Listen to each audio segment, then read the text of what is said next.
From ABC, this is World News Tonight with Peter Jennings. Good evening. There is a fatal moment where one must act. This moment has alas arrived. That's what the Prime Minister of France said today when it became clear that Saddam Hussein was not even going to comment on the last-minute French effort to avoid war. The deadline for an Iraqi withdrawal from Kuwait is about to become history. We begin tonight at the White House with ABC's Brit Hume. The White House said today the president is at peace with himself, though Mr. Bush could not help noticing the noisy peace protest in its second day just outside the White House gates. The president is resolute and confident, his spokesman said, and Mr. Bush tried to give at least the semblance of a normal day, as in this meeting with economic advisors. My mood? He didn't answer that question or any others related to the Gulf, but did answer briefly when asked if he had any thoughts for the American people. A lot of thoughts about the American people. Thank you all very much. Aides said the president took a brief walk early this morning around the South grounds and later spoke by phone with an Episcopal bishop and with Dick Halverson, chaplain of the U.S. Senate, who officials said offered a prayer over the phone. Defense Secretary Cheney on Capitol Hill today said what everyone knew about what everyone is feeling. It obviously is a moment of considerable gravity for anybody who's involved in government, whether it's the president or those of us in the Defense Department or the members of Congress. On the Senate floor, there were calls from liberals for a last gesture to Saddam Hussein. Maybe the president could get him on the phone and say, let's meet together this weekend in Geneva, face to face, the two principals. The White House said today there is little chance of that, and reporters asked spokesman Fitzwater about a timetable for U.S. military action. He said, quote, sooner rather than later is probably a ready description. Peter?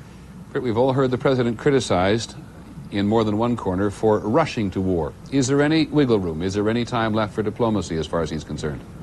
Very little, Peter. He might wait a couple of days just to see if something turns up if Saddam Hussein changes his mind.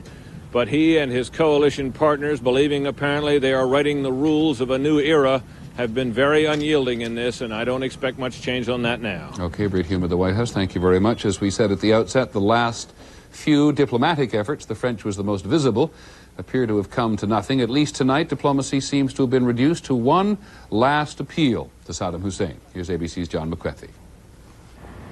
At the United Nations, the Secretary General, Perez de Cuellar, made a late appeal to Saddam Hussein, hinting that if Iraq would withdraw, the UN would then take up the Palestinian issue. Every effort will be made to address, in a comprehensive manner, the Arab-Israeli conflict, including the Palestinian question. It lacked the commitment of the Security Council, however, and was not expected to change anything. In Washington, the State Department urged Saddam Hussein to come to his senses. There was also a warning to American journalists who have stayed in Baghdad. As the clock ticks down to midnight, we feel the obligation to remind everyone that this is a truly very dangerous situation. Last evening, Secretary Baker made a rare visit to the Pentagon where presumably he was briefed in detail about the war plan. Baker cleared his schedule today, spending most of his time at the White House. And Iraq's ambassador to Washington, Mohammed al-Mashat, frequent combative guest on talk shows, is leaving the U.S. tonight. But 4 Iraqi diplomats will remain in the U.S., keeping open a channel for potential communication between Baghdad and Washington. Peter? John, the State Department spokesman there, Margaret Tutwiler, is warning journalists in Baghdad. Is Baghdad a target for the U.S. military? I think it's very likely that it will be, Peter. One of the psychological parts of this whole campaign would be to try to shake the leadership as much as possible, as quickly as possible. Also, perhaps to shake the people around Saddam Hussein.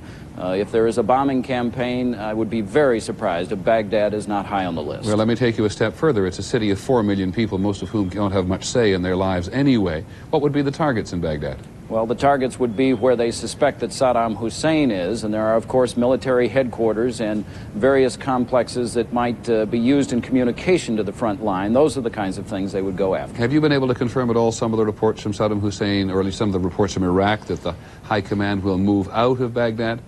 Have not been able to do that. I'm not sure the United States government is able to confirm that either, Peter. Okay, John McCarthy at the State Department, thanks very much. The official Iraqi radio says that Saddam Hussein spent part of yesterday and today visiting his troops in Basra in southern Iraq on the Gulf and also in Kuwait. He is quoted as saying his army is ready for war. There will be no compromise. Well, no compromise, but peace, if possible, was the message on the streets of Iraq today. ABC's Gary Shepard is in Baghdad. They called it Iraq's Day of Challenge, a massive outpouring of marchers, tens of thousands of them, parading through the streets in cities throughout the country.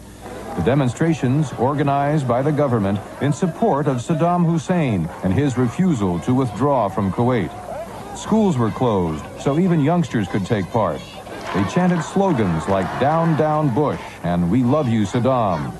Many of the signs were in English.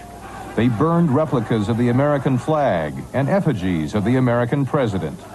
In the city's commercial districts, some merchants taped their display windows to minimize the impact of bombing attacks. But stores remained open, and on the streets, most people, even soldiers, said they were still hoping for peace. But do they expect war? No. No. But tonight, the government's Minister of Information made it clear war is much more likely than peace. We are fully prepared for confrontation. And we shall teach the United States administration a hard lesson.